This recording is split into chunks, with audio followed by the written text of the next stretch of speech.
what is it that the youth like? What is it that the youth wants to be associated with? What is it that what is it that speak the language of the youth? Then we realized that music was actually the number one thing. Shocking revelation is that I don't know how to sing, but I do love music. I do love music, knowing that music play a very powerful tool in even my personal life. When you hear that song, you stop and you want to look at what is on your screen. And with time, I got to understand what the trick is. If we do brand placements in Sarkodie's, how are you going to measure ROI? How do you measure ROI with some of these things? Yeah, because it's tricky, right? It is. I think that athletes, there are certain meals that are not advisable for athletes. I used to wonder why Kudus was the face of a peppery product. I thought it was a mismatch. That was not ethical marketing on the part of I didn't say that. I must say it was smart. No, they did that, and every club personnel is very proud of saying, "See, I'm part of those who said there's the sugar in the star." It's smart. Yes, it's smart because sometimes you might not be able to beat your competitor at their game, so you need to either take them too high or take them too low. How did that story shape up? This story that gave me a sleepless night. Really? Yeah. So see, I think the car light issue was one of the biggest things that should happen to the banners at that point. We have over 10,000 has been produced in the last 10 to 15 years. 10,000. How many of them do you remember? Evans, thank you so much for coming. Thank you. We know that when we first spoke, you described music in marketing as your strength. Is this something you discovered along your journey, or you knew even before you got into marketing? When did it first strike you that music in marketing is your strength? Yeah. So I think the shocking revelation is that I don't know how to sing. But I do love music. I do love music, knowing that music play a very powerful tool in even my personal life. Obviously, in my quiet moment, or probably in any time I find myself in anything, I think music does something to me, whether it be reggae music or high life or whatever it is. But in the field of marketing, I think music being my strength came as a result of study and understanding consumer insight. I think time immemorial, you will see that in most of the global brands, there are very powerful music behind it. When you listen to Heineken, UEFA Champions League song, you don't just like it because it's just UEFA. You like it because of the sound behind it. And for time, I just steady take notes, picture, and always see why is it working. Why is it that everybody wants to? When you hear that song, you stop and you want to look at what is on your screen. And with time, I got to understand what the trick is, what makes it powerful in commercials and even in our daily life as well. One guy told me, I don't know his name actually, he said, even in movies, 30% of the movie full scene is music. The composition of a full movie, which we all run to go and watch when there's a big music, a big movie, you will see that its composition has 30% of it. Wow. So music is not a small thing in terms of our mood or probably changing people's perception of behavior. So with studying, understanding, watching a lot of commercials outside, and also going through some consumer insight and test, I got to understand why music works, and I use it all the time. So what was it like for you when you started testing out this theory about music in marketing that became your strength? What was your first test? So you're saying that you studied it, consumer marketing, in movies, how it applied and whatnot. When was the very first time you used music in any of your campaigns? So I think it started from Diageo days when I was a brand manager, junior brand manager, I should put it, because I had a senior colleague. Her name is Stella. Stella Kankam. Yeah, she was such an affable person. Shout out to Stella Kankam. Apparently affable.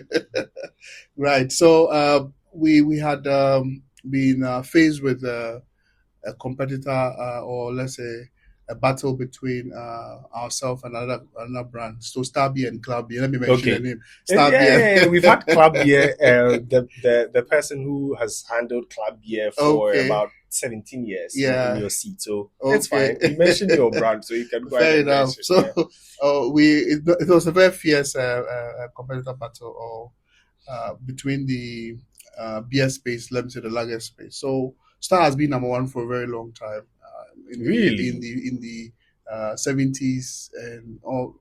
See, Star was number one Okay. because of its origin. And Club, when we entered into 2000, 2004, 2005, started climbing up to become number one. Why? Because it was seen to be the drink for the young folks. Star was also seen to be the brand that had the aging profile. So for the old men, so when you are an old man, you drink Club and Golda. But Hmm. when you are young, you drink Star and Golda. Golda. Let me correct it. But when you are young, you see you drinking Club. Club Beer. So So the you're saying around what time did this dynamic happen? Around the 2000s. so Star from the market study, Star started losing its leadership from 2004, 2004, 2004. 2005, 2006, 7. Then Club started gaining momentum because Hmm.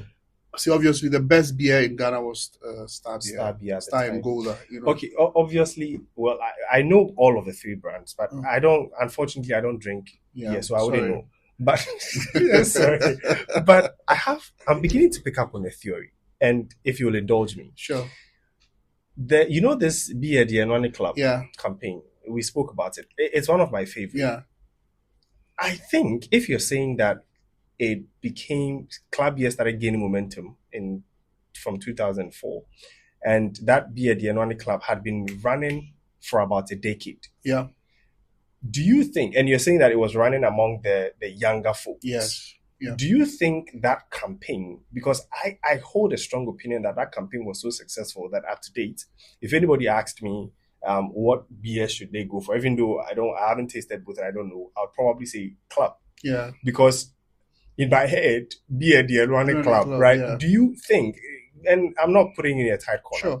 I know we didn't discuss this, but do you think that it played any role at all, that campaign that they did? Yeah, Because it was also music and yeah. advertising. So see, that campaign had a very powerful hook, Mm-hmm. which is called the nationalistic cue. Okay, so Club did what nobody expected to do, was to own the Ghana moment.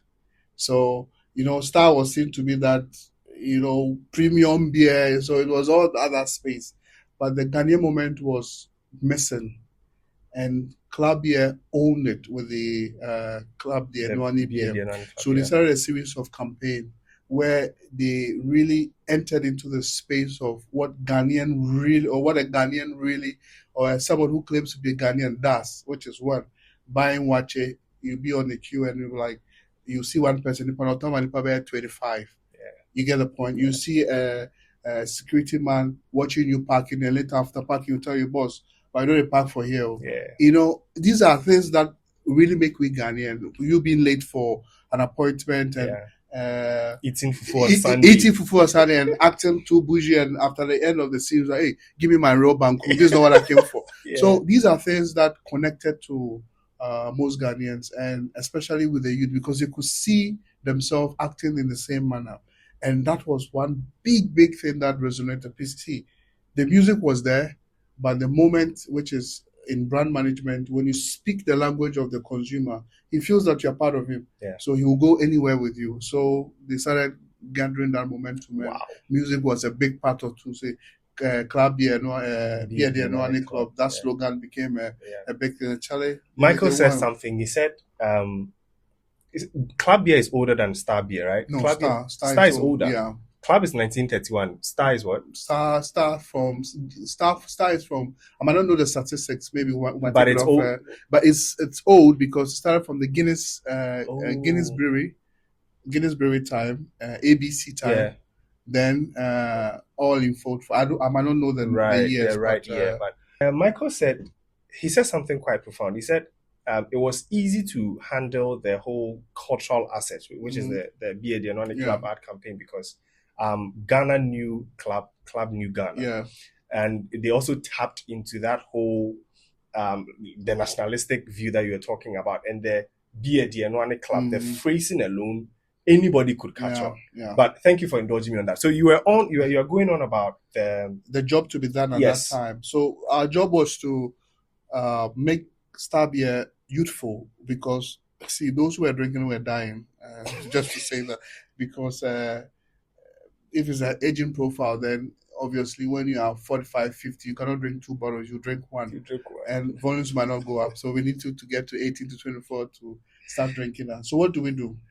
So at that time, we had commissioned Ipsos and Canterworld. They were the research agency that had been commissioned to ask consumers, what is it that the youth like? What is it that the youth wants to be associated with? What is it that what is it that speak the language of the youth? Then we realized that music was one key bucket. It was actually the number one thing, What was the followed other by things? fashion, and the other part is also Was there religion? Was there no, politics? religion was never spoken about. Mm. So it was music, fashion, then I think so fashion, we had to break fashion into different segments. Fashion, it comes in how do you call it, apparel. It also comes with cosmetic beauty. Right. It also comes with trendy things and other stuff. Was there sports? Yes, sports. Yes, sport was also there. Sport was there, but to be see, we found it quite interesting why they didn't take sport to be number one, Exactly. because nobody spoke about sport. Which year was this? We did this in 2012. Wow. 2012. 6 years after Ghana's first World Cup. Sport came very last. Why? Because the sport they were talking about was basketball and not the football that we're looking at. I don't know what happened that moment, how Black Star or whatever it is, but it was so funny. The youth, which is 18 to 24, we're not talking about sport. We're talking about music, fashion, entertainment, which goes about with the same music, yeah. and apparel, costumes that they have to wear. But the shocking part is a lot of them also wanted to stay back or stay connected to their roots. They didn't want to look too westernized, because this word came very popular, lafa, and nobody wanted locally to acquired foreign. yes, nobody wanted you to associate themselves with, even though they earned the right to do that. So everybody wanted to still stay humble, but still look in the Western style. So what did we do? We said, okay, if music is number one, then how do we turn around our product to become number one by using music? So we searched. We listed so many artists. I won't mention anybody's name, but we ended up with R2Bs. And R2Bs, why? Because they had been the artist of the year that particular that season. Right. And Mugi's voice alone could I don't know the word to use. I know. Mugi's voice alone could really turn anybody into a good, probably a different mood. Yeah. Any lady you speak to, Mugi's and Payday with his rap and all that stuff was a big thing for us. So we signed a collaboration with them. I think that was highly led by Stella. Okay. And my role was to give feedback on what the music could do in terms of what kind of music. So we turned, by not using their popular song, by using their voice, especially with Mugi's voice, to create an asset for Star Beer that the youth could dance to it. And if you listen to the song, our concept was more of be who you are, but you have to still stay to your roots and use Mugi's voice to sing it. They say it shows who we are, and who we are is who we want to be. We found the lock, found the key. So here's to those who taught us all we know. They say you reap what you sow. The greatest gift we have is our heritage, and the most Ghanaian way to celebrate it. I would say it was a successful campaign because club had to react. Wow. They had to, yes, because if nothing is pinching you, you will not come up with any mitigation plan. So club had to react, and we won a lot of the 18 to 24 year. Wow. We recruited so many back into the brand because we had lost them entirely. A lot of the youth didn't know about Star Beer, And that particular campaign, which is Be Who You Are or Who You Are campaign, using R2B's and Mugi's voice and Payde's voice, really brought the brand back. We added some other things, which is change the label, make it look more youthful.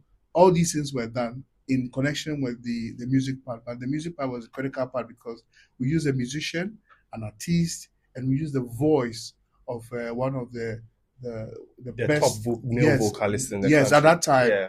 And it turned around and it brought a lot of emotions to the youth, especially we transcended the spirit or probably the joy, love people had for Mogis and R2B's back to the brand. And that is what gave Star that lift at that time. I'm curious about one thing. When I heard that campaign, I remember the campaign. They were sitting in this convertible, yes, and they had a lot of people follow them. I think they drove through Kanda or something. Under the bridge, right? Yes. I remember. I have a picture of that. Yes. How did you? First of all, how was the video shot? And was the video that you shot, was it all part of the activation plan? Yes, because we wanted to be youthful. So we had to pick cues that would really resonate with the youth. If you watch the video, you could see the graffiti, the color mood, and we also wanted to look Ghanaian because of the club thing, which is the nationality cue that club had already. So the video was very intentional. The type of vehicle, as I said, the fashion part was also a key trigger for these 18 to 24 things that they would love to. Because see, when you're going to the Ebri Mountains, most of the cars that you see with kids on, or probably, and let me use the word kids, but young folks on were convertibles, and they just want to show off. They want to say, "I've arrived," and these are the sort of things that we paid attention to, so that the youth would now see themselves in that particular moment. So it wasn't just the music, even though the research returned a result that was predominantly music. Yeah, you decided to include the other factors to make sure that it was a holistic campaign. Yeah, marketing is not only one tool. In brand building, you always use a lot of pillars, but you always have one dominant one. And I could say music was a dominant. However, all the other pillars have to come to force, or else you do it and you wouldn't get the result that you are looking for. Because, see, consumer tends to have different diversions. And consumer behavior is in such a way that whilst you are satisfying this, make sure you close this side as well, because you finish here and this will also be an issue. You come here, this will also be an issue. So pick each together. However, focus or budget in terms of allocation of interest. Make sure that this is what I want to kill at this first phase. So I'll be very dominant here. Then you come here, you go to the next phase. So at the end of the day, you see that you are within the brand pyramid space where you're able to win in all angles. If you don't like music, you like fashion. You don't like fashion, you like the product itself. You don't like the product itself, you like my price. So you see, it all comes together to form that one big campaign that you want to drive. It's quite fascinating because I was reading a book by Professor Henson where he was talking about mass communication being a myth, right? But what I'm hearing right now is even though you were speaking to the youth, some of the youth had different interests. Yeah. We had a Gen Z here, and she was saying that she doesn't care for music. Yeah. Right. But imagine she cared for fashion. Great. So you might not have met her with the music; you'd have met her with fashion. Exactly. So if you had decided that, listen, predominantly the youth are impressed by, or they are moved by music, so music is what we are going for, I reckon the results wouldn't have been as successful as you achieved it to be, because you didn't just use one pillar like you're saying in the brand building. Yeah. So as I said, the dominant should always be clear. Yeah. But all the pillars also have to work. If your product is not good, you can even get Michael Jackson to sing for you, it will not work. You get the point. If your price is not right, it will not work. So everything has to be in the right proportion. For youth, I know one of the things that work is music, which is very key. So that was our dominant phase. That's why we went for a music artist. We could have gone for any brand ambassador. They were the brand ambassadors actually for Star Beer at that time. We could have gone for any other person. However, we realized that music was the biggest trigger to change mood or to change perception, because remember the job to that was to move the youth into the brand. Yeah. So what brings about a change in habit? One of the things is music, because music tends to direct or change moods. When you are sad and you listen to the particular music, you can be happy. Yeah. If you're happy and you listen to a particular music, you can be sad. Yeah. So I can listen to Adele right now. Yeah. So the principle of switching came from that angle. That okay, if you want to recruit, then we need music, because that's what works, and it's a very powerful tool. So how did Club Year respond? So I think they went harder in terms of their spend. They also started using young, how do you call it? Ambassadors. Yeah, they didn't go for ambassadors, but they started using young. That time they were influencers. Okay. To drive the brand, and that also worked for them, because at that time, influence wasn't so big. However, to see your favorite artist or your favorite person talking about the brand was key for them. Was that the time they launched Shandy? Shandy came in the same line, which is to satisfy those who don't like beer, and especially the female part of the consumer profile. They went strong in festival activation. They were very, very visible in the market with high points of sales material. They were really, really toughed up, because it became an issue of guerrilla marketing at some point. I don't want to say it here, because in the corridors of our boardroom, we were saying it, then it became a big issue. So now they had to turn around and say, okay, you know what, Star contains sugar, because there was some sucrose at the back of the label, and it became a big problem too, because even though we have launched the R2B, now we have to go back and do another damage control by doing some brewery documentary talking about what goes into your beer, because beer doesn't contain sugar. It's the sugar that brings the beer, the alcohol, or brings the alcohol from beer. But seeing the sucrose, which is from the maize that we use, then they started Star has sugar, and everybody, and that year we entered into, that was the 2010s. From 2010 we've entered into the health conscious Ghanaian person. They were eating leaves. Let me put the word leaves. I wanted to translate it. Habai. Every Ghanaian wanted to take dandelion and stuff, because we were told. See, everybody wanted to reverse, because we've had a lot. So they played on that. It did. The conscious Ghanaian or the health Ghanaian was a big factor at that moment. So nobody wants to have diabetes at the end of the day. So people started saying, "Oh, even though you guys have gone for R2B, we still will not drink because Star contains sugar." That was a reaction that came in. So that was not ethical marketing on the part of club. I didn't say that. I must say it was smart. No, they did that, and every club personnel is very proud of saying, "See, I'm part of those who said there's the sugar in Star." It's smart. Yes, it's smart, because sometimes you might not be able to beat your competitor at their game. Yeah. So you need to either take them too high or take them too low. Yeah. Right. Yeah. So the music R2Bs was so powerful. Wow. The campaign was very successful. Then we had the hit of that. I think that what Star did is the clearest indication of success for the campaign. Yeah. I mean, if anybody asks me, if I ever sit in a boardroom where I'm trying to pitch for music to be used for any campaign, and my boss asks me, why do you think this will be successful? I'm going to quote this. I'm going to say, listen, this is what happened, and this is how Club Year reacted. Yeah. So everybody, if you ask the club guys, they'll tell you they had strong macho men in festivals. Hey. So when you get there, they'll remove all the Star beer in the fridge and stand by the refrigerator. We call it cooler. Yeah. They'll stand by it. So when you order, the woman will say, "Oh, it's not chilled. Star is not chilled, but this club is chilled." And it was it was a war. Oh, it was a war. They had macho men, like well-built sales guys. At that time, we were young guys. For example, you remember, see me when I was 26 or 27, going to festival. How can I tell a macho guy to move away from the cooler? I'm going to speak plenty English. It will not work, So they reacted in a very forceful way, because the campaign, as already said, the R2B still was really driving the brand into the next level.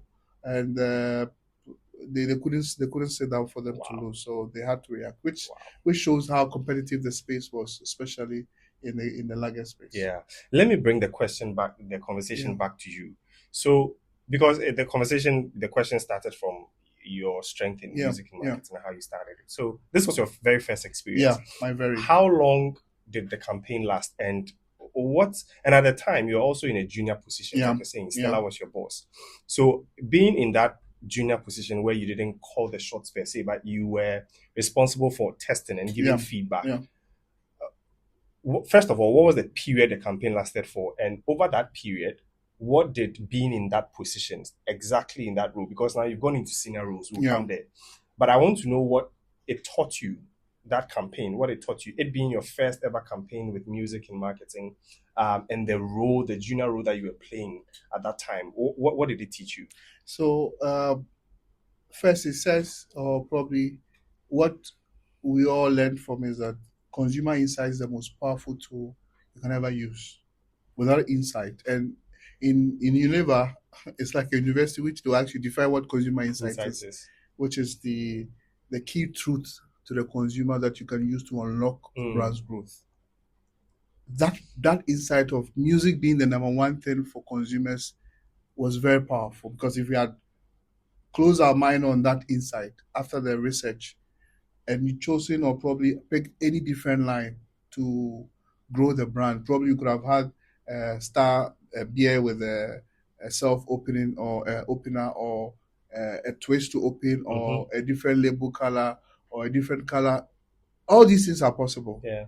Different price point, or introduce Star in a can, or all these things are possible for brand growth. However, what stand out powerful and true was the music, which was one key thing to giving someone or moving someone from A to B.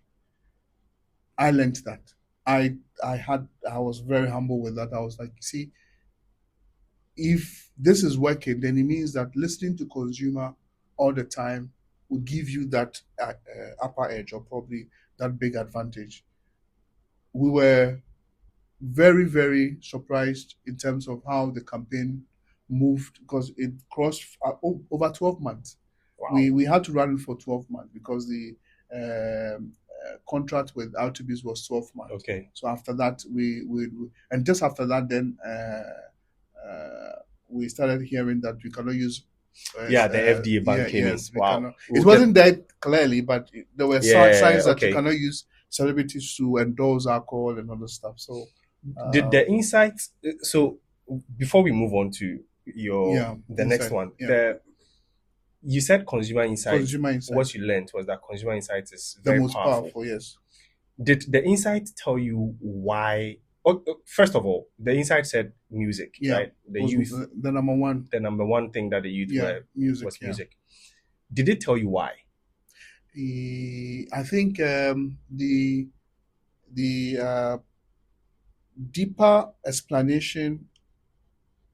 It's not one straight shot. Mm-hmm. Why? Because everybody say I love music. Why I love music? Oh, I like they'll use Afrobeats. Also, I like Afrobeats. So we're even turned to use Afrobeats and normal song, and even the arrangement of the song. Mm-hmm. Where the song gets to the peak and it drops. All these things were you were part of the recommendation. Yes, it came out from there. How do I put it? There was this part about the genre. The genre, yeah. That works for them.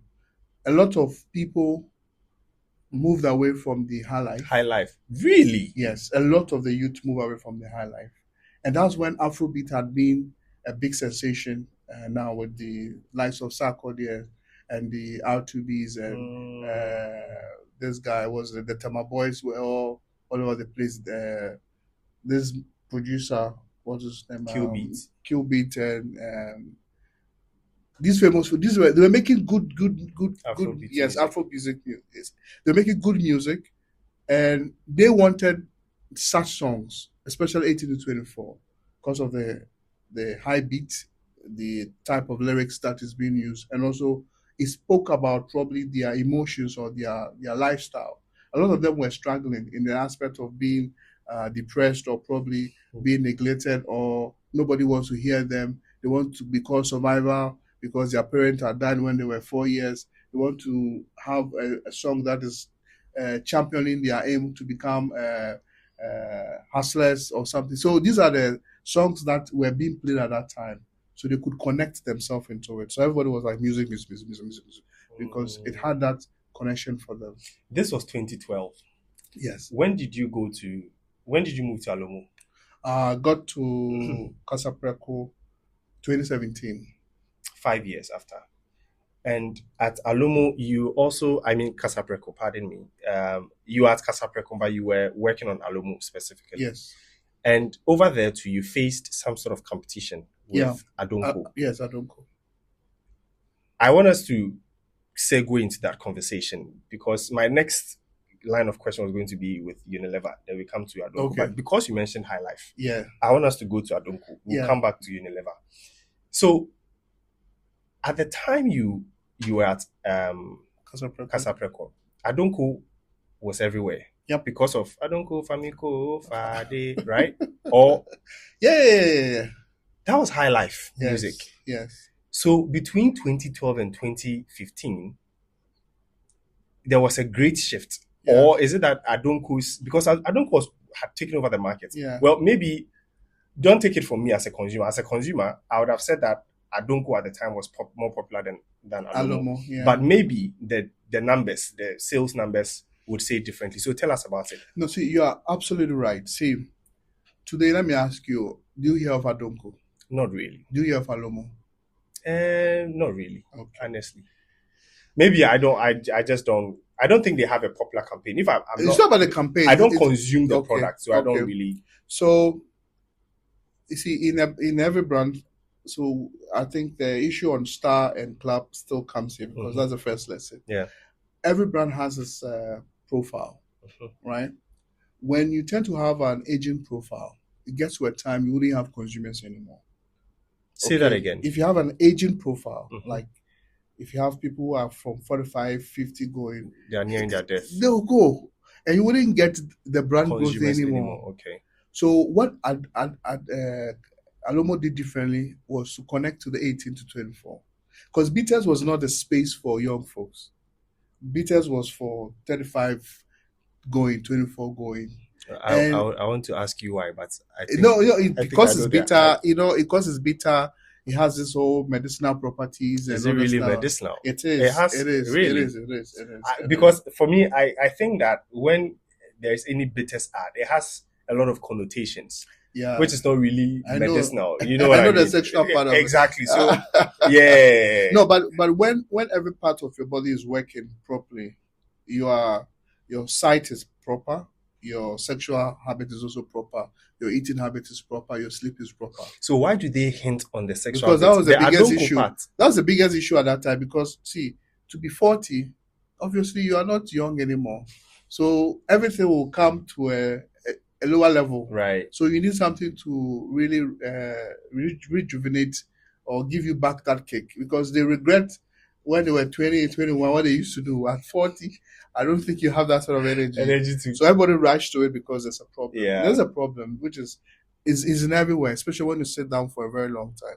To be 40 means you've worked for over 20 years or 14 years. Yeah. And that has a toll on you. You will really suffer because you're not exercising, and you need something to bring back those. So the younger folks did not really need. They don't need because they have the energy. They don't need it. So why did Adonko think that it was a good decision for them to? That's why I asked you a question. Where is Adonko now? Because those who needed them now are 50, 40, 60. Now they don't need it anymore because doctor will say probably don't drink alcohol again. So it's gone. The sales is gone down. Yeah. But Alomo is still in the market because Alomo never enhanced or probably promoted sexual enhancement. Alomo was to talk about authentic African bitters. Yeah. Yes. And that's where we had those youthful cues of using music as well, yet again, and also very powerful visuals on billboards that are very trendy. Because there was a campaign, which is Alomo 20 campaign, where we had a human face with the Alomo root. Yeah, I the saw that. Yeah. Yes, these are things that is part of the consumer. So the brand building for Alomo was very unique. Very And strategic, because Alomo used to be number one. Adonko started taking that leadership through his enhanced music, which appealed to the older folks. So it was music because of the sort of soundtrack that they brought in and a very energetic dance cues. And see, you rightly said the sexual connotation also came through in that sense. But when you build a brand on that sort of cues or levers, obviously people will leave you. Yeah. Because we are not here forever. We would go off. But when you build a brand by instituting what we call recruitment process, then as soon as somebody goes, somebody's coming. So the brand tends to have that long term. So what was Alomo's recruitment process? Get to the 18 to 24. Get a brand that will appeal to, or create a brand, or connect to the youth at that level. And yet again, what is the lesson I learned from Diageo? Music. Alomo owned a lot of music platform in Ghana. Okay. Be it High Life. However, we didn't showcase High Life because High Life was we were satisfying the aging profile, which were there. Those who used to like us or those who buy us were there. So we have to satisfy them as well. Remember, I told you, everything has to come together. You can't do one and leave the other. Yeah. Then we had to go and re-engineer a song that we felt was a High Life song. But that song had these Afrobeats notes in it. And we launched what we call Alomo at 20 with youthful look and feel.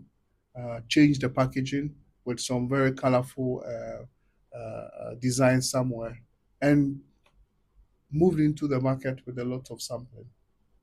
So Alomo started becoming top of mind for the youth because even in our arts, we stopped using old men who couldn't do acting like they wanted section. Because I saw there was this Alomo ad where I saw Ben Bracco.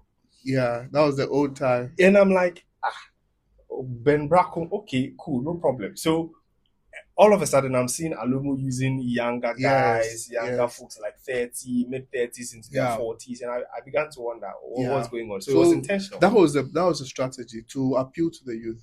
And music played a good part here too, because the song that we used was, as I said, originally sung by an High Life artist, which was in the High Life, how do you call it, journal. But we had to bring it to Afrobeat. Why?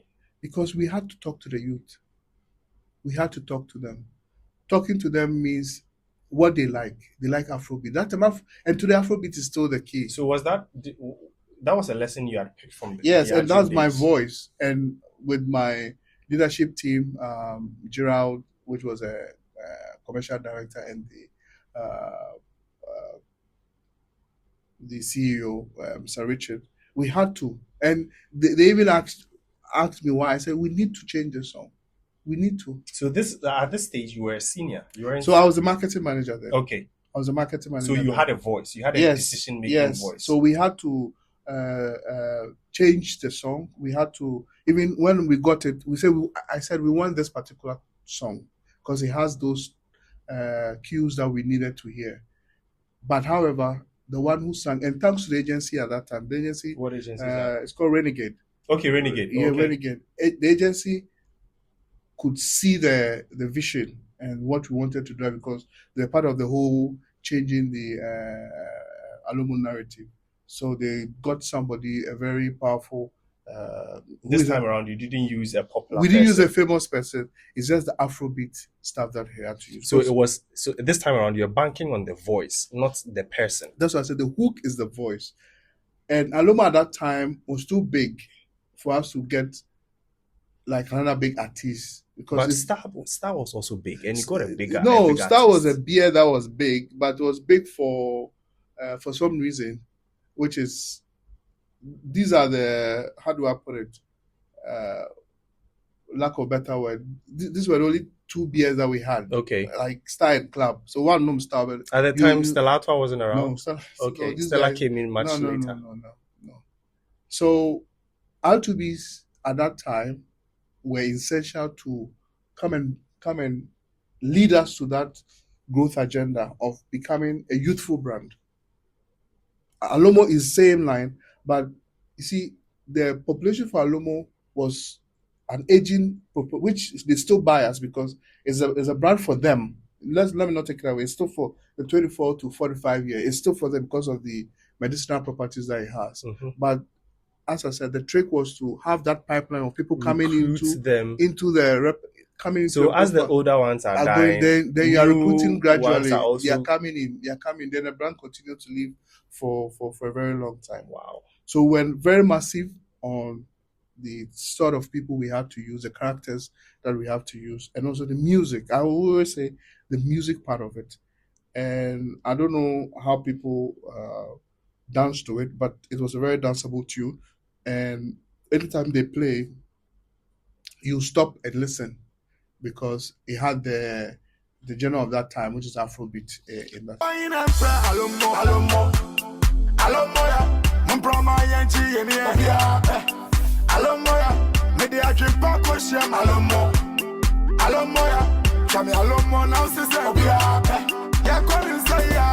TikTok wasn't No. around at the time. No. I'm It sure would, you it would have been powerful. Yeah. I think even YouTube was quite. YouTube wasn't a given at that time. To go to YouTube it means you have it. You I know. was going to ask if you didn't use a popular voice for the Alomo ad because of the FDA ban. Not necessarily. Not necessarily. You just didn't want No, to. I think we didn't want anything to compete on that level. See, anybody who will sing Alomo, so you rightly said, when Bracco and things have all been associated with the brand. So anybody who will come should either be super big than the brand or be at the same level. We tried some product placement even with Sarkodie and things some time ago in one of his music videos, which we Alomo? used to yes. Oh. And one part of the success story for Alomo Bitters was the product placement, which we did it in the youthful music videos. Wow. So people like Sarkodie, these guys, Keche, there are a lot of them, so many of them. So using the music in marketing wasn't just about commissioning a song to be used in No. an ad. It was also brand placement. Embedded into it as well. So where in a year we could sign off about, let's say, 15 different artists, whether be it underground or popular artists, Wow. using the brand in their music video.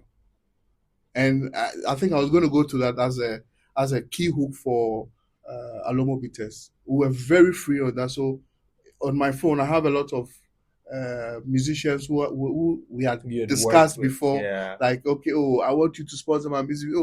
And most of them were very kind. A lot of them were very kind. How do you measure the ROI? If someone is listening, the person has already bought it. I'm sure we are already almost an hour into the conversation, and someone is saying, "Wow,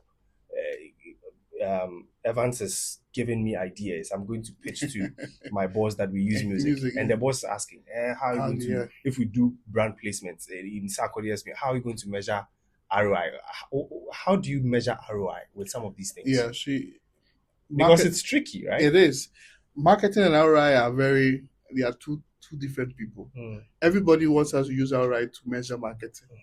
We also know brand building, we say put ROI aside. It's like chicken and egg game.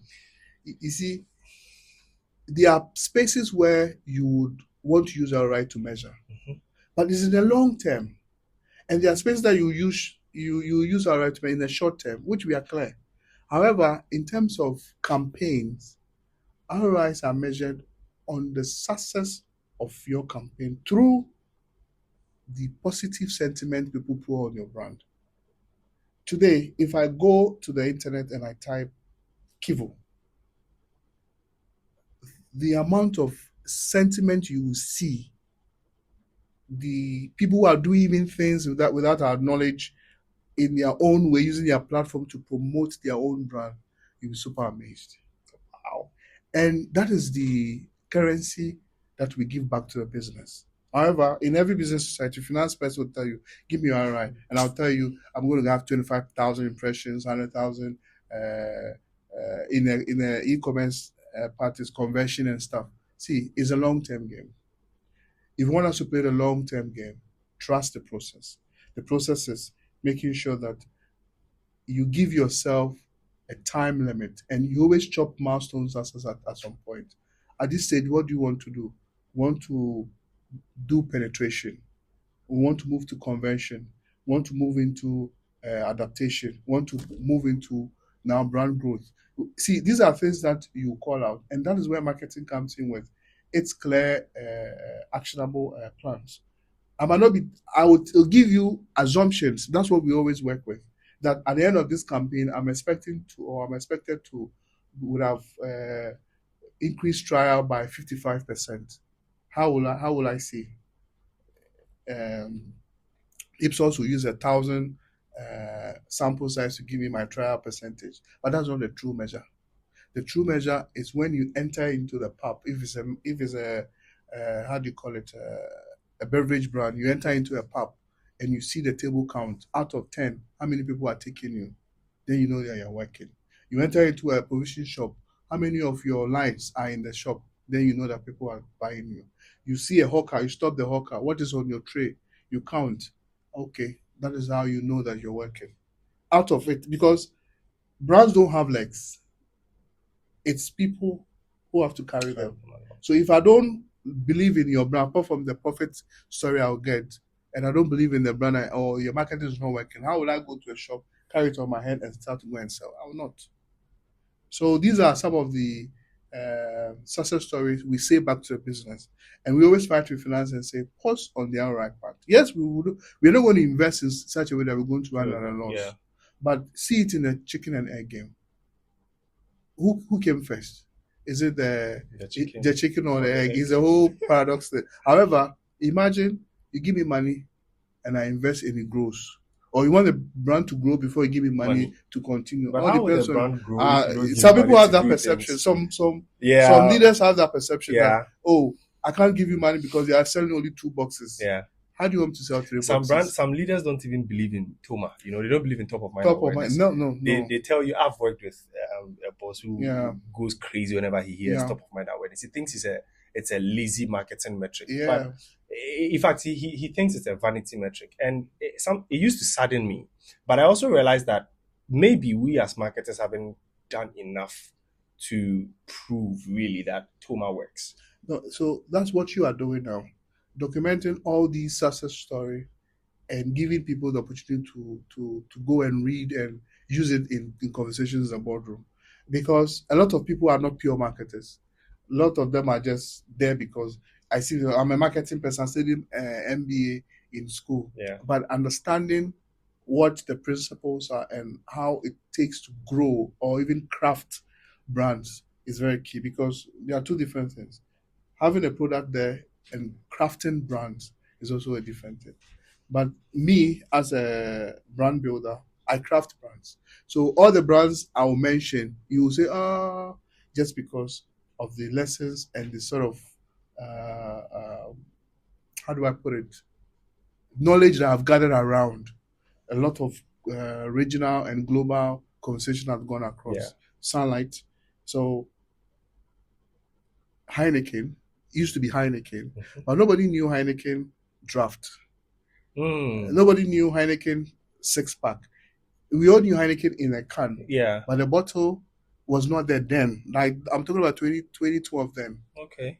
You get the point. And these are sort of the things that I don't want to... You don't want to say too much. Global, but these are things that we've initiated because we believe in brand building. Wow. I didn't build Heineken here, but in terms of the global leadership work, I took lessons from them to implement here as well. Wow. Sunlight used to be in a green bottle. I don't know if those who know Sunlight, dishwash. Dishwash. It was in a bulky green bottle. If those who know will know. Yeah, we'll put the picture up. But today it's in a yellow orbit bottle. Why? Because we had to appeal. You know, that yellow lemon zest feel was also... Why? Is it why? Because Sunlight, as we knew, is growing up. Sunlight was in a yellow packaging. Yeah. You tear the rubber and then you the soap. I mean, these are all innovation stuff. Yeah. You know, when the whole value chain, or probably the the cost of production is quite huge. There's something you have to take off the paper, put it in a polythene or a wrapper. Do this. These are all brand management stuff, which is cost savings, not increasing price, saving margins and stuff. So that's how Unilever is. Unilever is purely technical marketing, very technical.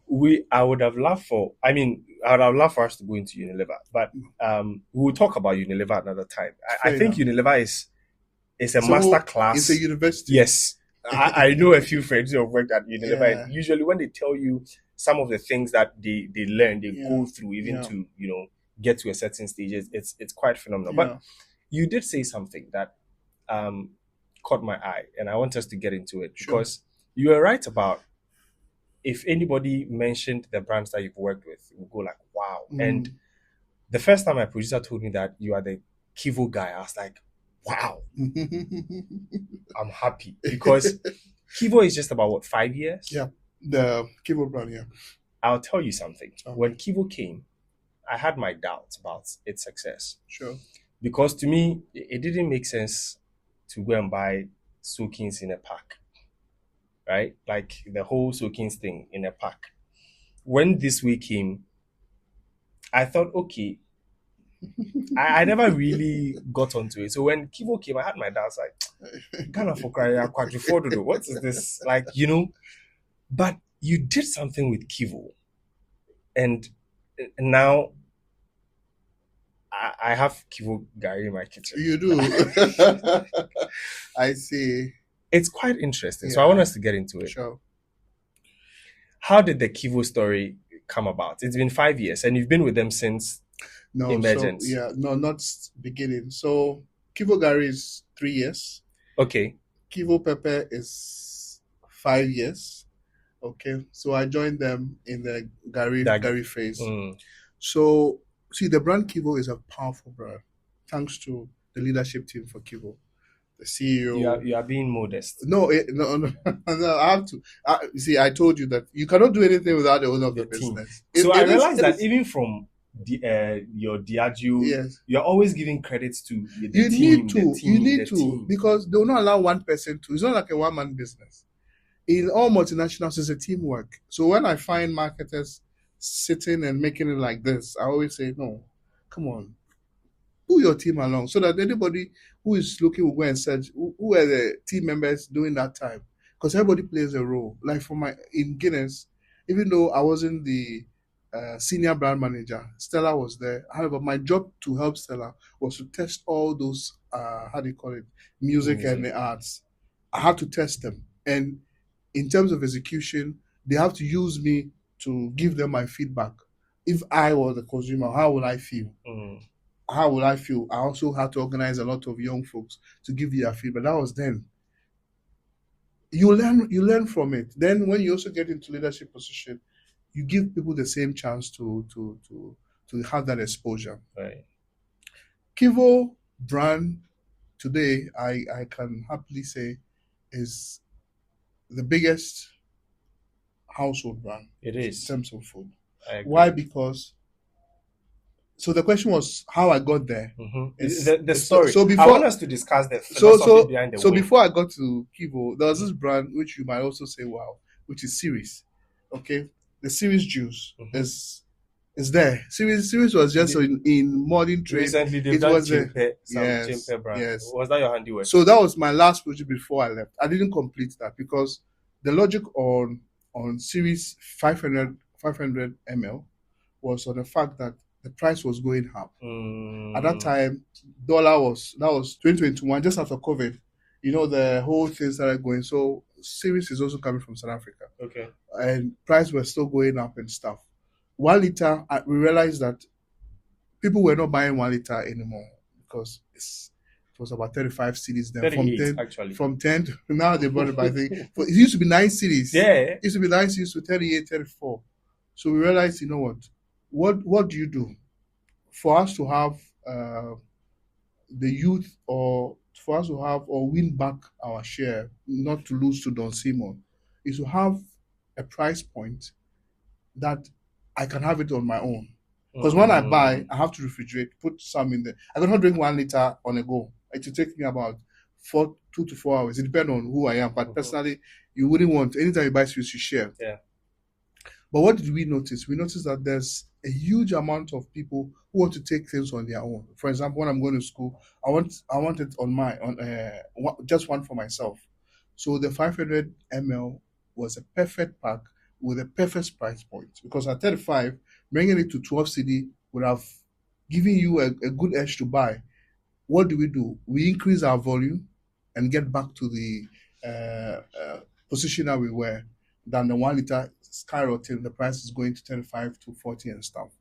So we launched a conversation to the South African team, because it's not produced yet, that this is what we need, because the 200 even ml was even catching up in price. The 200 ml was going for even 7 cities for one. So there was a whole lot of debate. Why do you have to change packs? So, we finally did a business case. We shared with them, but project takes a long time. Yeah. So before that, I had to leave to. So before the campaign launched, you had left, but you laid the foundation. Yes, together with your team. Because we did 2 things. One was also to launch what we call the nectar version of series. What's that? So nectar is 50% fruit, 50% right. Sugar. Okay. Then the juice was 100% fruit juice. Okay. What we have in Ghana is purely nectar. A lot of brands are nectar formulation, which is some are having 20% juice, the rest are sugar. I don't want to kill anybody's brand. Please don't. But a lot of the juices here, even the one that we thought was the biggest, is pure nectar. But series was 100%, and the price point, which consumer didn't understand why he has to pay 35 cedis and 25 for another brand, which is a nectar. You see, consumer didn't understand. Like, it didn't make sense. It didn't make sense, but he didn't know that you are buying 100%. But when you say juice, we think packaged juice is all 100% natural, but there's a big difference. In fact, this is very enlightening to me, because I didn't know that. Yeah, so we had to launch a nectar version just to compete with our competitor at the same price. That we did at the Labadi Beach Hotel. We brought the South African team here.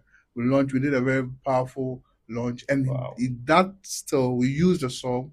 We didn't use it directly, but we're in conversation with this guy. What's his name? This musician, Kim Promise. That time he had released his album Terminator.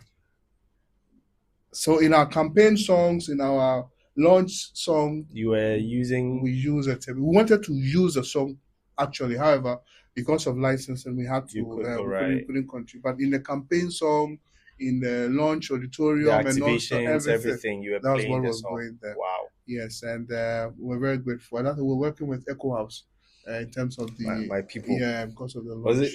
Who was your account person, Jojo? Jojo was there. What's his name? Kwofie. Caleb was there. Kwofie was there. And Bright is. Okay. My very good friend. We all went to Adesanya College, so. Yeah, man. So you left right at the time it launched, and you went to Kivo. Yes. Okay. Yes. So what sparked the philosophy behind the Kivo win? Because, like you rightly said, Kivo is a household name, no doubt about it. Nobody can. So what was the philosophy? So I'd watched Kivo, Hot Pepper, and Shishi. So that wasn't your handwork? No, that's not my work. Okay. The Shishi is not my work. Okay. The song is without dialogue. The commercial, let me use the word, the commercial is without dialogue. And it comes at a time where a lot of commercials are full of dialogue. In the space of 7 years, every commercial you see is dialogue. Because, hey, where are you going? I'm going to say something. Yao menu. These FM people, I'm looking for, I need to do a whole series. It worked for them. Yes. I know why it worked for them. Tell me. See, dialogue comes with, what should I put it? Dialogue comes to a type of consumer profile. Because in Ghana, consumption of media is not complicated. If you bring that abstract commercial with a lot of I should think and get to understand this commercial, it will not work. Yeah, exactly. The direct conversation, the consumer wants to tell me what this is for, and let me go. That's why someone do these ads and they say, "Ouch, Makoma." Right? Yeah. So tell me. So seeing is believing. Ghana, seeing is believing. So in commercials, you show it. you show the effect after an effect. In dialogue too, you tell the person after an effect. So don't complicate it. And it worked for them because of the mass and the type of consumers we're looking for. But you cannot get the youth on that. The youth will these not days. No, I don't think the youth will not for you to pass here and live here. How many times they go to lectures and you say things they don't remember? The youth, no, but I feel attacked. don't be, because the youth can sing a song from A to Z. Yeah. It's so beautiful. But they can't define osmosis. So don't worry, there was so much coming. So the Kivo pepper thing was a big attraction to me. When I saw the ad on TV, like, this ad is without dialogue. The song was so powerful. The voice was what made me pause and say, what is this? Because I was in a hotel some time ago and it had shown in one of the local television. And I was like, whoa, what's such a voice? The beat, the composition of the whole thing. They didn't say anything at all. All they said is Kivo hot pepper eshishi. So yeah, the Empire is so powerful. So I got there and I met these wonderful people, and our vision were in tune because they also believed in music and everything. And I'll tell you that one of the things that worked for them is also testing, because even for every sound, we'll always want to test, because that philosophy keeps working and it keeps guiding me in everywhere I go. Trust me, you can never go wrong when you test. Even if with whatever we are doing, if it's recorded and you are done, to get the best version, just test it around people. How you see the final result when it's being brought for everybody to see. Then I fell in love with the brand. I tried it. I liked the product. And ever since, all the stuff that we are doing is within. My key mandate, which were very, very strong, was on digital. How to transform the brand on the space where the 18 to 24-year-old is. Because that's the people we speak to. TV is big for us, but TV is for our mothers who make decisions. But you are missing a big chunk, because the 18 to 24 are where the our consumer profile is. And they don't watch TV. And most of them are also trying to move and live on their own. Some of them are in uni, they are in hostels, they cook. So they do make a chunk of that. Yeah. So in our commercial space, I think we value the sort of song or sound we put on to reduce amount of dialogue. Until recent that we had the one with Kudus, that because it was a different phase of the brand, which we had to move into dialogue. But that we even retained the music at the background, because it was a key point for us for recall, very key, which is a Kivo Gary mix, Idebio, chopper anywhere, Idebio, for your choppers, boarding house. Showcase make ready. Tasted energy, made easy. I'm a match winner, but the real champion is Kivo 4-in-1 Gary mix. Champion taste. Why? Because the song was for us to transmit what we want people to do on the brand. The is the enjoyment and taste that you have. You understand? And as you take it, you remember no matter what, the thing will be nice for you. Like it is. You've preconditioned. That's the point. That's how music does. If you are somebody, music have changed your mood before, you understand what the song is. Even the Kivo Hot Pepper, the song Eshishe, if you listen to the tone of the song, the arrangement of the song, the music part, and where we brought the Eshishe part, even if it's not hot and you take it, because we started the song with subconsciously, you would get it. I have a question for Go you. ahead. Since you mentioned Kudus. Yeah. I have a question. Sure, bro. Why was Kudus used as a footballer, as an athlete, why was he used as an ambassador or a face to promote peppery products? Because there is, I think that athletes, there are certain meals that are not advisable for athletes, right? And I think pepper is one of them. It's strongly advised against them. I used to wonder why Kudus was the face of a peppery product. I thought it was a mismatch. No, it's a Kivo brand. So so it's a But Kivo he had brand. been on the pepper. We have a lot of product under one brand, the Kivo brand. So as ambassador for the Kivo brand, he has a lot of. We have the pepper, we have the spices, we have the gari. We have shito, we have gari and shito. See, there are a lot of categories we are moving into. So the brand he is a brand ambassador for Kivo brand. Why do we want to associate ourselves with Kudus with pepper?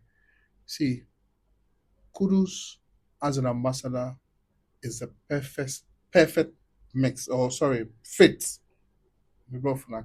Fit for the Kivo brand. Why? Because the brand story, the brand energy, the brand tone, and the brand image is linked to him. We are a growing brand. So is he. He's a rising star. Rising star. How does pepper fit in? The pepper comes in the innovative part of marketing where nobody thought our loose pepper in the market could be well packaged in this very nice form and still be 100% natural. Kudus is a raw talent. It's like, I'm sorry to use the word raw talent. It's like an authentic Ghanaian footballer with his background from the north, who is very strong and moving or well packaged for international glory. Moving from the what's the name academy here to Ajax, West Ham, and now Tottenham. So the brand story is the most important thing. As to whether the footballer, because even alcohol, doctors say don't take about. There are brand ambassadors who promote them. Even footballers promote alcohol, sugar. So it's not necessarily the pepper not for athletes. You can eat it, but everything is in moderation because we're not saying eat everything. You cannot eat food without some amount of hotness. Yeah. So it's just a small pinch, you are good. So it's not as in the whole athlete is not supposed to promote. Is the energy around him, the whole Kudus thing is what we want to translate onto the brand, because the love you have for Kudus is what we want to have for Kivo brand, not for pepper, but Kivo brand. So if you don't like the pepper, you can like the gari because it's Kudus still there. You can like our 100% natural spice because we even use them in our commercial for our ginger, garlic, onion. It's supposed to be a woman, but obviously we want the same energy that you love. Because see, one of the tests that we did is that men, even Ghanaian men, don't like Kudus. It's the ladies who love Kudus. Really? And Kudus drove a lot of Ghanaian girls to watch Black Stars, to doing the campaign on Bring Back the Love. The love, yeah. Kudus was very essential in driving that narrative of I see that Bring Back the Love. And I don't know if the ladies here can attest. And because I thought it was if anything, it would be the BIU, like the fine boys. Oh no. See, Kudu is the Nima boys. Kudu started posting some nice Photoshop pictures around in Black Star jerseys. Anyway, this is a different conversation. No, it's all part of brand building. So no, it is. So he really drove that big agenda. Kudus was our biggest star. Even Thomas Partey was there, but Kudus was there. Kudus we know why, because a lot of ladies will want to go to the stadium because of Mohamed Kudus. Wow. So as a brand, and we knowing that we're a family brand or we're a household brand, who do we use to grow to the ladies more? So Kudus was a perfect fit, as I put it. Not necessarily on the angle of whether athletes have to promote pepper or sugar or alcohol, but in terms of the energy, the characteristics of him, the DNA of him as a person, and the brand's DNA were in tune. So Evans, we will need you for another episode for when we transition the show 2.0, we would bring you back Favor. because what I'm hearing, you have vast experience about brand building, Yeah. marketing. It cuts across. Yeah. And I like the practicality in some of the ideas Examples that you're that I'm sharing. giving, yeah. So we'll bring you back. Absolutely. But today, We I are want ready. us to land our conversation on the Kivo story. Yeah. Tubashishi. Yeah. Tubashishi. Yeah. That guy did a good job for us. Tubashishi. Yes. Carlite. Carlite. The first time I ever thought to give Kivo any form of attention, because I've told you my initial sentiments Yes. about the brand, especially Yeah. with the Gary. I was like, first of all, my very first ever whatever was, I used to work at Haptel, right? And we were running YouTube ads so hard that at some point on Twitter, you go on Twitter and everybody's upset with us. Yeah. And then Kivo came and they started doing the same thing. Big one now. And I'm like, I now understand why people were bashing Haptel for our Gobe ads on YouTube. That thing was annoying. The Gobe ads. You Yeah, also saw I it. saw Oh it. God. Even the Google ads, the banners that you use, Yeah. where you see that it's just the order for what's Other it? Gobe, other Banku, other. Yes, Yeah, anyway, this was somewhere about 3 years ago. But so when Kivo started, I was seeing their ads everywhere on Yeah, YouTube. Like, yeah. you have, now I have YouTube Premium, so I don't. You I don't care. watch those. Get back to us. No. Now we'll catch you on WhatsApp. I'll now. tell you what, Tell Kivo, you are the reason why I jumped on YouTube. YouTube Premium. should give us credit for pushing a lot of Ghanaians to premium. I guess they should, because you guys were disturbing me. But beyond that, I guess that's why I had a negative impression towards the Gary thing. Sure. But that aside, Tubashishi made me feel like, this brand is onto something. Initially, I thought you guys had recruited him Yeah. because he was a student at the time. He was in Yeah. school. And he was doing all this. I was like, Kivo, if truly you had recruited him, this is a very smart move. Yeah. How did that story shape up? This is a very this story that gave me a sleepless night. Really? Yeah. So see, I think the Carlite issue was one of the biggest things that should happen to the brand at that point. And it came at a point where we had also announced our brand ambassador, which is Nana Mama Brown. Very fantastic personality. Nana McBrown. Excellent. Yeah. Now there's more Kivo inside. More to enjoy, more to share. Fortified with iron, zinc, and vitamin A. More Kivo inside, more joy for you. So we had seen the work of Carlite. So we wrote to him, and I think his management had responded that he's in school, so when he's done writing his exams, Right. he'll come in. Then the bloggers started throwing shade at us. Hey, why would we go to pick the name and this guy is singing too much? Because his work is good, but Yes. obviously, as we always see on social media, anytime we see someone's work, we send you a personal message. We've given a lot of shout outs to so many guys who do things out of their own for Kivo. Right. Some of them, we even give them product to continue because maybe in their head, we are not getting to the point of using them as influencers. But when the campaign comes, we might want to bring you into the picture. So after he finished school, he came and we sat down and we had some agreement for a period. So we're using him on one or two promotions on his platform, especially on TikTok. But we got to a point, I think he had other aspirations elsewhere, so we couldn't hold him for that long, Right. and we had to part ways on that. Wow. So, I'm wondering why, because most of how he was driving the product awareness was through sound. Yeah, he used Say music. Kivo, say Yeah, Kivo, yeah. say Kivo. No, he did well. He did well. See, it was very innovative from him. Apparently, he did for so many brands as well. But what caught the attention was Kivo. The Kivo And one. as I said, the brand love alone. So why didn't you use? I'm wondering why you didn't use the say Kivo to craft. No, something. it's not our asset. It's for someone. As Yeah, a brand. but you wanted to work with him. Okay, so let me say something. I'm saying this. Okay. Maybe I don't know if you guys will take it up, but this is one of the things I was even telling my CEO yesterday. I was telling him that, do you know the entry level or entry note for most of the influencers? Tell me. Kivo. Really? So there are two ways.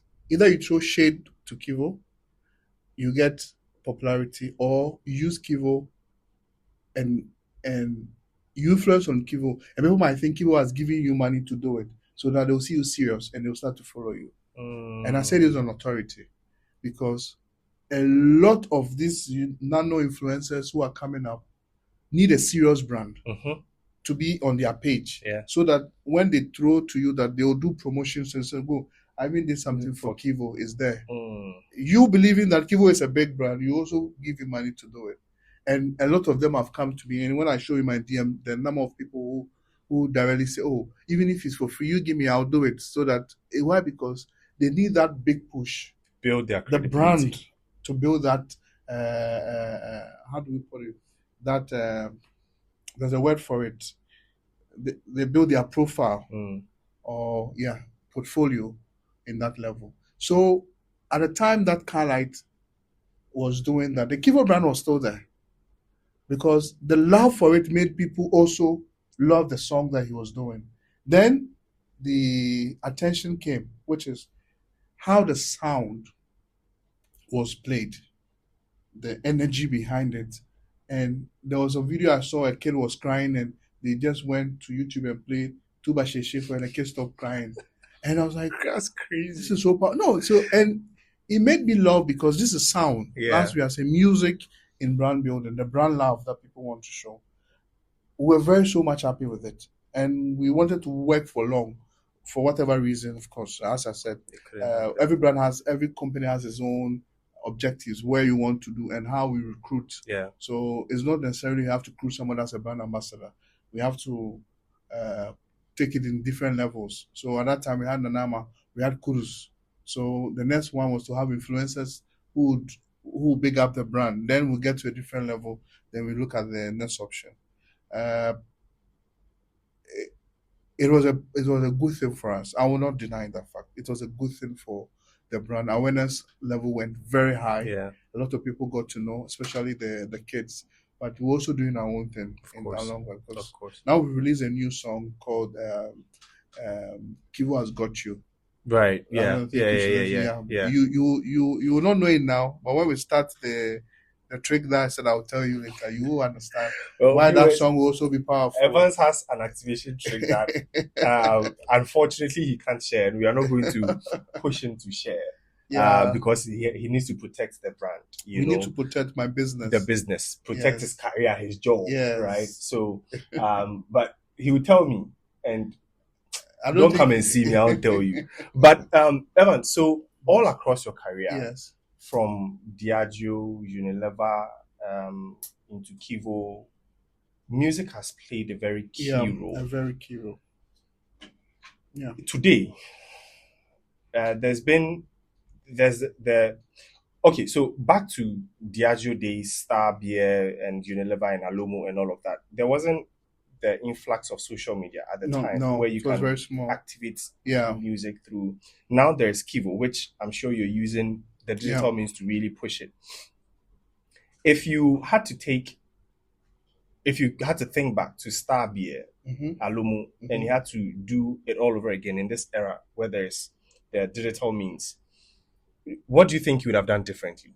That's a tough one. See,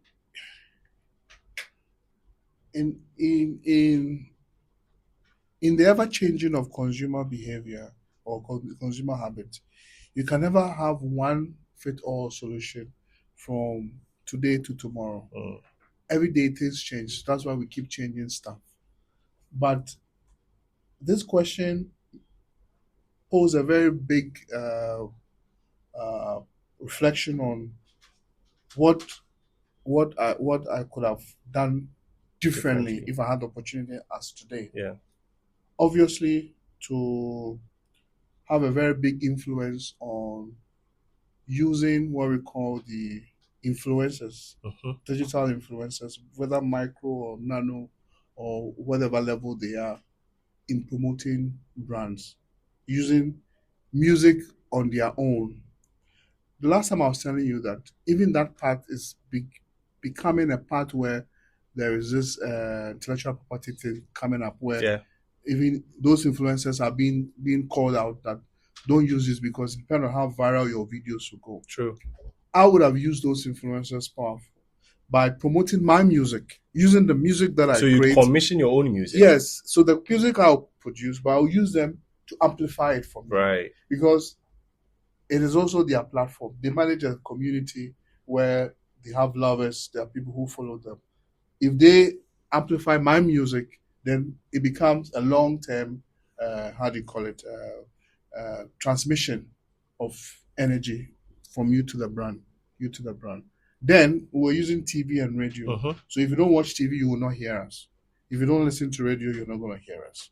But today, the influencer platform is so big that I would have easily carried my music, give it to them, promote my music, which is the jingle or the commercial I have on their platform so that people will continue to know. The vast reach that I'll get today is what I was going to implement. Wow. But nothing stops me from today's moment. Today is a different world as compared to the other. So as the world changed, you also change the perception or the way you do your thing. I wouldn't change anything drastic if I had the opportunity. But the only thing I would have added to, which was influencers. See, don't joke about the power of influencers today. Ghana is now driven by influencers today. Even the musicians have not come to understand the power of influencers. Yeah. They use musicians to drive their They music use for them. influencers to It was drive never their a thing 5 years True. ago that you get influencers to drive music for you. They pay for TV ads. Go to TV3, go and pay for ads. We call it music interlude or whatever. They'll play music at some point and promote. But today, influencers drive everything. So my advice to a lot of brands is don't take these people for granted. So commissioning music and using an existing music, because they've been Alomo had used when Alomo used Bembrakun, they used a song. Yeah. That song. Would you, if you had the opportunity to, and this is a general song, not tied to any brand per se, but if you had the opportunity to commission a new song or ride on an existing song like Be a Dianwane Club, which they used Osibisa, Yeah. what would you go for and why? I think now I'll do for my own song. Why? The Because I think that if you use an already existing song, it already has an appeal, right? That's for the short term. Because an existing song has a moment. Okay. And you use existing song because you have certain cues in that song. For example, we didn't talk about Unilever. The campaign for Unilever at that time was Best of Happiness. Okay. And that's where we used the happy song from Pharrell Williams. Because I'm happy. I also they had a similar one in South Africa as well. Yeah. I think Unilever is a global brand. So yeah. Sunlight is everywhere. So campaigns are called. We adapt campaigns from region. So if this campaign is working in this particular region, we can bring it back to Ghana. The existing song part has this short time memory because songs keep changing. Like today, Sarkodie's song in 2014, there's a new song he has released. So you now jump and love the new song. So you move on. You cannot use artists every time. But what your own song does for a brand is to help with recall. Even if you are old and you hear the song, you remember the brand, not the artist or the moment that you heard the song. So my biggest advice is create assets that the brand can own and let the music speak with the brand's tone because it stays forever. See, I love this song from Gino, The Truly Cares Thing. Gino Truly Cares. It will never die. Why? Because whenever you're using the brand, you tend to feel the love that you're using. It is your own song. You get the point. Yeah. The same with Kivo Gary Mix. As I was saying, are in it is something that will recondition your mind, especially with the kids. when you're eating and the other Kivo guys, even when we one bowl. You get the point. So using your own asset have a bigger advantage over an existing one is for just quick attention. That is for just, it's not for campaign building, it's for you to be noticed, it's for people to see you. And that has a short time memory. But if you want to have that long-term record, you need to create an asset that speak the brand, have the brand tone, brand characteristics, brand cues, has all those things involved. Even for 20 years when they play, you still remember. Sunlight still, everybody still remembers sunlight, sunlight, water. No. This is a song for them. That song had changed in many ways, beats, but the sequence of the song is the same. You get the point. Ghana, which song to let me give you olden time. They create songs. Ashfo.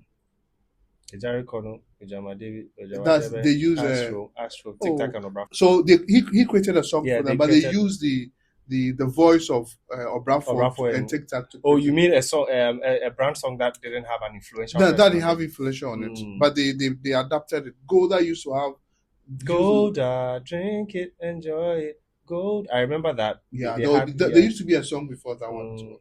It's an old stuff, but But what I'll say is that commissioning your own song gives you a big advantage because today there are a lot of creative minds. AI is there. There are so many high-level creative directors who can give you songs that drives change. Yeah, so the call to action in the trial pact is very key. These powerful created assets tend to fall on you for you to love the brand. Because if you understand the power of music in life, in personal life, you understand why it helps commercials to go very far. Today, when you check with the FDA or Advertising Association, they'll tell you we have over 10,000 ads being produced in the last 10 to 15 years. 10,000 ads. How many of them do you remember? Barely.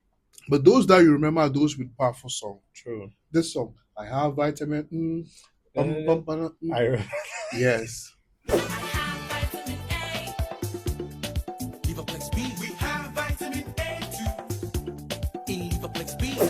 You get the point. These are songs. These are art commercials you still remember because of the song, not because of the product. Anyways, it's a song. I'm not able to recall a lot of them, but trust me, anytime you remember an ad that is more than 10 years, ask yourself, why do you remember? It's because of the song.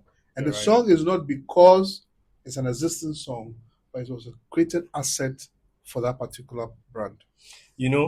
I think I agree with you to some extent, because whilst you're talking, I was thinking about, but be a Diageo Club is an Osibisa remake. But Michael told us something here that they commissioned a different person. It wasn't Osibisa song. Someone did that. The lyrics they only used the beginning. Everybody get on down, but the rest of the lyrics were different. So I think to some extent I do get it. Evans, thank you so much. This has been very, very, very powerful.